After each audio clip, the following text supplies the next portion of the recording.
세상이 참 각박하고 살아가기 어렵지만 내가 이렇게 살아가는 것이 어떤 의미가 있는가는 자기가 결정할 수밖에 없다는 거거든요. 태어난 데의 의미가 내가 부여하지 않으면 아예 없는 거거든요. 앞부분에 몇 챕터만 보셔도 세상을 보는 관점이 달라질 수 있다고 저는 생각합니다.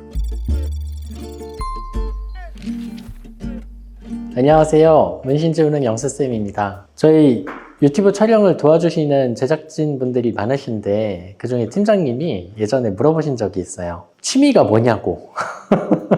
근데 취미라고 하면 평소에 뭔가 꾸준히 하는 거여야 되는데 마땅히 꾸준히 하는 게 없어서 책 읽는 거라고 말씀을 드리긴 했는데 제가 그렇게 독서를 엄청 좋아하는 고상한 사람은 아닙니다만 인생 책이라는 걸 하나 꼽으라면 꼽을 만한 책은 확실하게 있는 것 같아서 이기적 유전자라는 책이에요. 이거 굉장히 유명한 책이어서 읽으신 분들도 많으실 거예요. 저한테는 되게 세상을 달라 보이게 했던 책 중에 하나고 이 책의 가장 충격적인 내용은 나는 유전자가 잠시 거쳐가는 생존 기계일 뿐이다 라는 거거든요. 내 삶의 의미를 내가 찾지 않으면 없다는 거예요. 태어난 데의 의미가 내가 부여하지 않으면 아예 없는 거거든요. 학교에서 다 배웠잖아요. 진화론을. 하나님이 창조를 해서 만들어진 게 아니고 점점 어떤 한 뿌리에서 진화가 돼서 우리 인간이 된 거다. 이렇게 얘기하는 그 원리는 한 200년 전에 밝혀진 건데 그 자연 선택의 단위가 여러 가지 설들이 많았거든요. 개체일 수도 있고 집단일 수도 있고 종일 수도 있고 근데 그런 게 아니고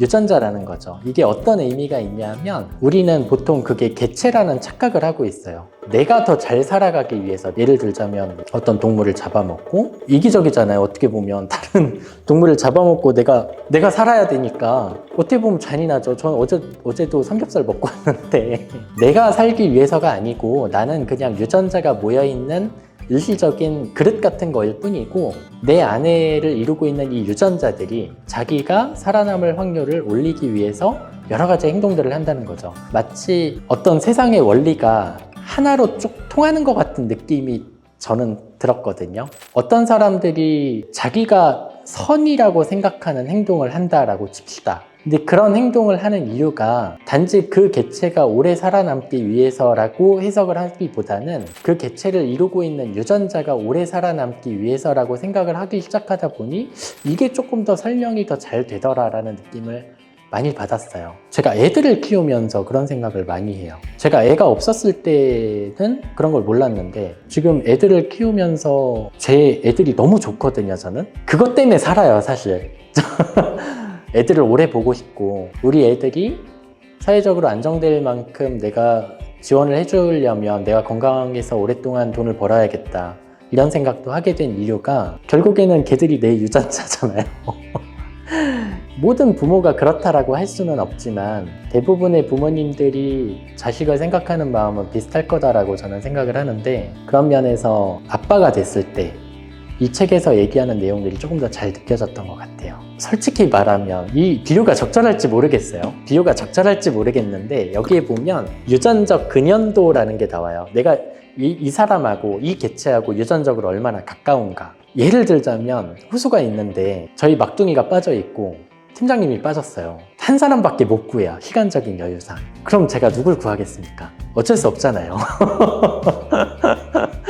그거를 약간 궤변 같지만 불교에서 얘기하는 측은지심이라는 말이 있거든요. 어떤 아기가 있어요. 근데 이 애가 우물에 빠지려고 해요. 그러면 그 애가 누구 애인지 생각하지 않고 그 누구라도 아기가 빠지지 않도록 구할 것이다. 근데 그렇게 사람을 움직이게 하는 그 동기가 어디서 나오냐. 이 원리대로 생각을 해보면 그 개체가 저랑 유전자를 공유하고 있을 가능성이 있잖아요. 같은 사람이니까. 모든 생명체는 지금 다 DNA로 이루어져 있고 그 DNA의 염기 서열만 다를 뿐이잖아요. 예를 들면 아기가 빠진 게 아니고 무슨 동물이 빠졌다든가 아니면 무슨 곤충이 빠졌다든가 이런 거랑은 완전히 다르지 않겠습니까? 자기의 유전적 근연도가 가까울 가능성이 있을수록 내 행동이 결정된다는 거죠. 그런 면에서 사회 현상을 보거나 사람들의 행동을 보는 게 굉장히 재밌어졌고 그걸로 생각하면 궤변 같지만 많은 행동들이 설명이 되더라고요. 나의 행동까지도. 중학교 때가 저는 인생에 있어서 좀 위기였는데 말죽거리 잔혹사까지는 아니지만 그 영화 보시면은 막 그 안에서 어떤 서열이 있고 힘으로 제압하려고 하고 이런 것들이 있잖아요. 생각해 보시면 그때가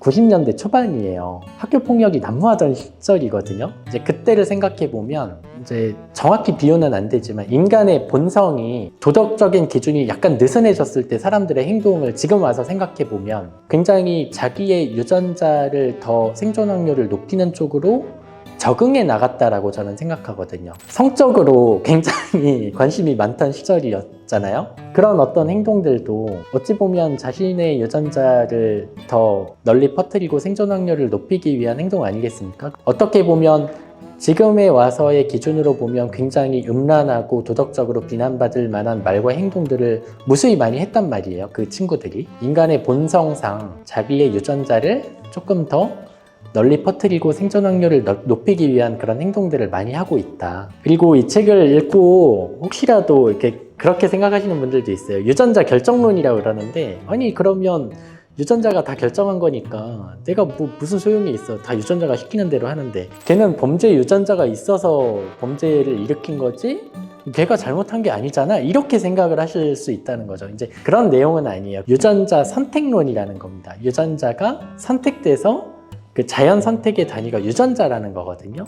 환경에 따라서도 다르고 일란성 쌍둥이가 완전히 유전자가 똑같은데도 완전히 다르게 자라잖아요. 세상이 참 각박하고 살아가기 어렵지만 내가 이렇게 살아가는 것이 어떤 의미가 있는가는 자기가 결정할 수밖에 없다는 거거든요. 세상에 대해서 조금 더 잘 이해하고 내가 왜 살아가야 하는지 아니면 내 삶의 의미가 무엇인지를 생각하시는데 많은 도움을 줄 수 있는 기초적인 원리를 설명하는 책이라고 생각하시면 좋겠습니다. 앞부분에 몇 챕터만 보셔도 세상을 보는 관점이 달라질 수 있다고 저는 생각합니다. 저는 독서를 전문적으로 하는 사람도 아니고 생물학을 전공한 사람도 아니고요. 지극히 일반인 입장에서 말씀드린 거거든요. 제가 이 책을 여러 번 읽긴 했지만 그래도 다 이해할 수가 없었어요. 잘못된 내용이 있을 수도 있고 제가 오해한 내용이 있을 수도 있는데 그런 점에 대해서는 너른 양해를 부탁드립니다. 앞으로 기회가 있으면 이 문신제거 치료나 의학에 관련된 거 말고도 제가 갖고 있는 생각에 대해서 영상으로 만들어 보도록 하겠습니다. 오늘 시청해 주셔서 감사드립니다. 수고 많으셨습니다.